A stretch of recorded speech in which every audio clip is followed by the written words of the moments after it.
Selamat pagi Bapak Ibu yang dikasihi oleh Tuhan. Kita berjumpa kembali di dalam renungan harian GP Kris Pangkal Pinang. Mari siapkan hatinya untuk merenungkan firman Tuhan. Mari kita masuk di dalam doa. Bapa kami yang baik, terima kasih untuk anugerah Tuhan dalam hidup kami. Kami bersyukur Tuhan membangunkan kami dengan tubuh yang sehat.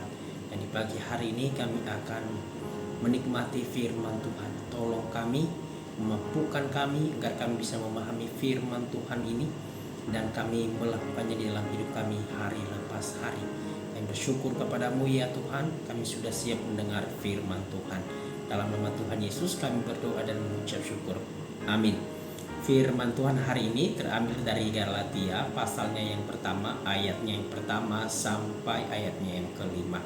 Bunyinya demikian. Dari Paulus, seorang rasul, bukan karena manusia, juga bukan oleh seorang manusia, melainkan oleh Yesus Kristus dan Allah Bapa yang telah membangkitkan Dia dari antara orang mati, dan dari semua saudara yang bersama-sama dengan aku kepada jemaat-jemaat di Galatia. Kasih karunia menyertai kamu dan damai sejahtera dari Allah Bapa kita dan dari Tuhan Yesus Kristus yang telah menyerahkan dirinya karena dosa-dosa kita untuk melepaskan kita dari dunia yang jahat yang sekarang ini menurut kehendak Allah dan Bapa kita.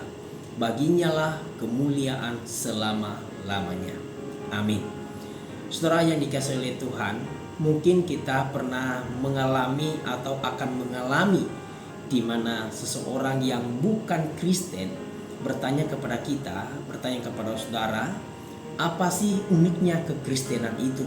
Mungkin kita akan list beberapa jawabannya. Misalnya, bagi kami yang Kristen, semua makanan itu halal, tidak ada pantangannya, apa saja bisa dimakan.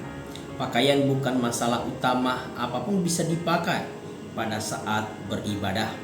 Musik dan lampu-lampunya yang begitu memukau. Atau kita berkata di gereja banyak teman ngobrol, ada persekutuannya.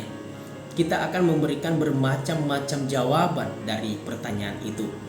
Sebuah kesaksian, ada seorang bapak ketika ditanya, apa sih uniknya kekristenan itu? Jawabannya adalah anugerah. Kekristenan adalah satu-satunya agama yang memberikan penekanan luar biasa kepada gift atau pemberian. Kita bisa menjadi Kristen karena kasih karunia Allah, dan harusnya hal ini kita syukuri di dalam hidup kita. Mungkin tidak semua orang percaya dan menyadari hal ini. Taunya adalah rajin beribadah, rajin pelayanan, atau rajin persekutuan dan lain sebagainya. Saudara, Paulus dan rekan-rekan pelayanannya melihat jemaat Galatia tidak lagi seperti dulu, yang dulunya giat mempertahankan imannya, giat belajar firman Tuhan, rela berkorban. Apapun yang terjadi dalam hidup mereka, mereka tetap berpegang pada Injil. Tetapi sekarang mereka telah berubah dan malah mulai memberontak. Salah satu penyebabnya adalah ada segelintir orang yang tidak bertanggung jawab dan menyebarkan Injil yang palsu, hingga terjadi kekacauan pemahaman iman Kristen pada saat itu.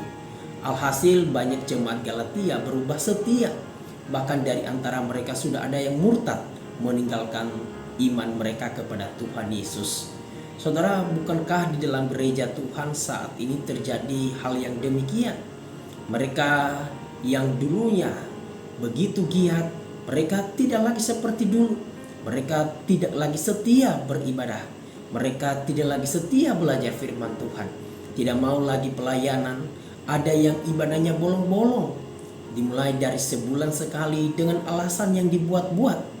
Lama-kelamaan 4 bulan sekali dan setahun 2 kali saja pada saat Paskah dan Natal saja. Bahkan ada yang tidak lagi mau ikut Yesus dan kembali kepada hidup yang lama. Ini sangat ironis sekali.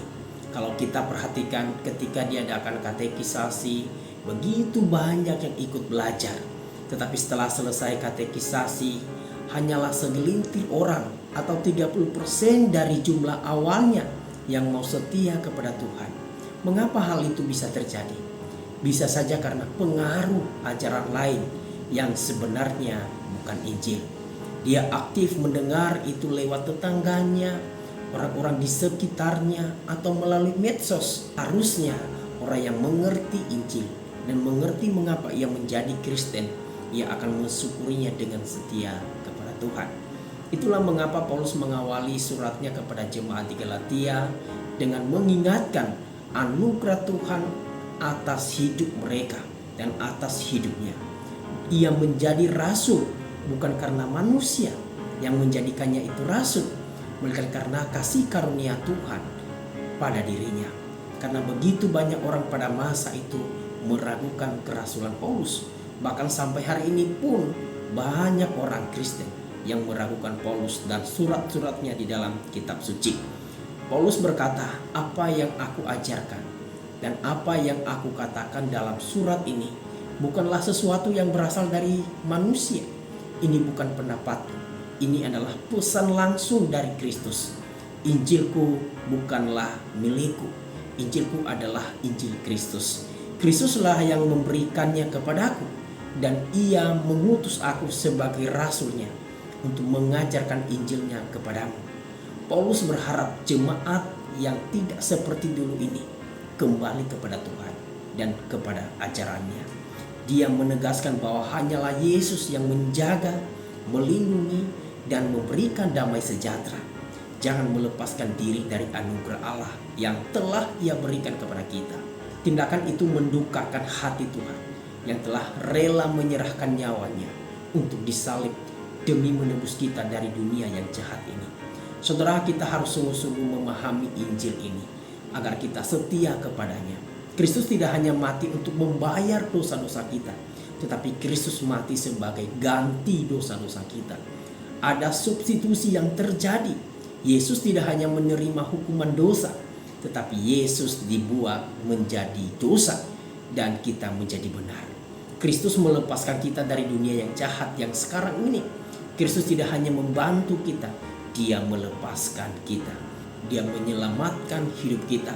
Kita bukanlah lemah secara rohani dan membutuhkan Kristus untuk memberikan kita bantuan rohani, tetapi kita mati secara rohani dan membutuhkan Kristus untuk membangkitkan hidup kita.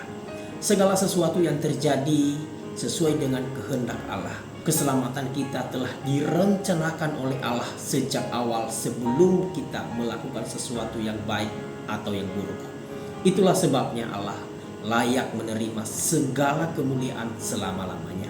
Itulah sebabnya Paulus menaikkan doksologi di ayatnya yang kelima, bahwa kemuliaan hanya bagi Allah selama-lamanya. Oleh karena itu, saudara, marilah kita merenungkan ini. Apakah kita sudah sungguh-sungguh mengenal Injil itu dan hidup di dalamnya, sehingga kita tidak segampang itu digoyahkan oleh orang-orang yang tidak bertanggung jawab dengan ajaran yang palsu, atau digoyahkan oleh kenyamanan dunia ini, sehingga kita tidak lagi setia dengan Tuhan dan gerejanya. Kiranya firman Tuhan ini menolong saudara dan saya dan memberkati hidup saudara dan saya di sepanjang hari ini. Amin. Tuhan Yesus memberkati.